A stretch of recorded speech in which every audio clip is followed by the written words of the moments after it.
I'm Dr. Schroeder, and we're going to go over one of the techniques you can use to put a bandage on a horse around the carpus or the knee of the horse, which we call an upper limb bandage.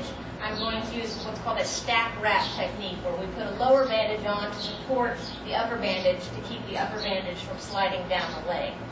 The most common reasons you would do this is if you would have a laceration over the knee, or if you had a lot of swelling from an injury over the knee and needed some pressure on there to keep the swelling out or help decrease the swelling.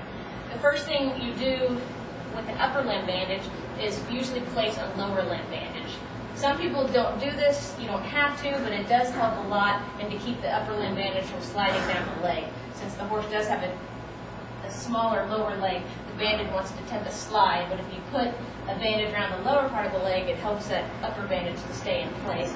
You can either use materials like the throwaway cotton and vet wrap, or if you've got a standing wrap and a quilt, you can put it on just like you would before you loaded your horse in the trailer. When I put a bandage on the lower limb, I usually go from the front to the back to the inside. I try to remember FBI to kind of always pull the tendons to the inside of the leg. You want the bandage to go on from the front to the back to the inside. You want to keep it as even as possible when you wrap around the leg. And you put your quilt around, and then you follow that with some sort of polo wrap or standing wrap. And I always leave a little bit of the white layer above and below my tightening layer so that you don't cut off circulation. And you just want the bandage to lay nice and flat and put even pressure on the lower leg. And if the lower leg is not swollen, you do not have to put this bandage very tight. This is more, like I said, to support the upper limb bandage so it doesn't slide down. If you do have swelling in the lower limb, you can also bandage this with a little more padding and a little more pressure, just like we do the upper limb bandage, so that you can decrease the swelling in the lower limb.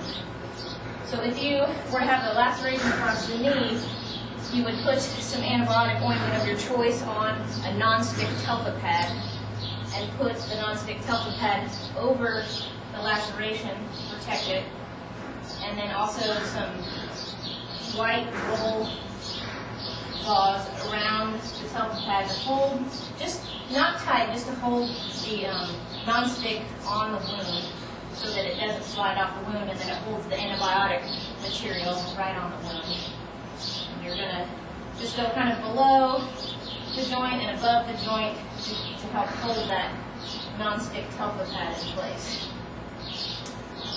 So now that you have your wound dressed, you're going to go for the padded layer, which is going to help you be able to put on a bandage without having it too tight, which will cut off circulation. So you want something of substance. This is what we call leg cotton. It comes in a giant roll that we cut up to about a 3 foot section, and then roll up into a ready-to-go bandage. So we use this white leg cotton. There's several different products you can use. You can use roll cotton, sheet cotton, different things like that. Animal Intex, different kind of brands of padding, basically. And we use some sort of padding and then some brown gauze. It's a non-stretchy gauze for our tightening layer. So again, you stack this bandage right on top of the one below it to help it from sliding down, and then you wrap evenly around the leg.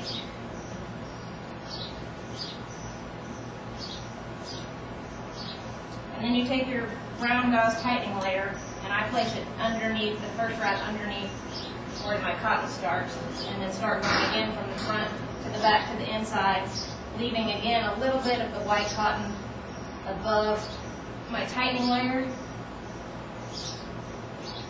And I want a little bit of pressure. I'm not trying to cut off circulation or anything, but I'm trying to, put a little bit of even pressure on this bandage so that the swelling will stay away to help stabilize the limb.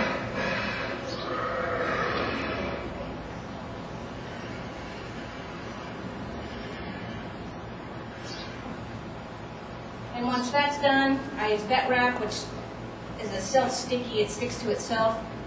There's several different brands. The most known name is Vet Wrap, but you can get the same type of material in other brands. And again, I usually start at the top, leaving a little bit of the white layer. And I don't want to pull this too tight because there's a lot of stretch and you can get the bandage too tight. So I kind of pull some of the extra stretch down out of the bandage while I wrap it around so that I don't get it too tight around the thing. And here you don't have to use the white, you don't have to leave the white part because it's already stacked over that first bandage.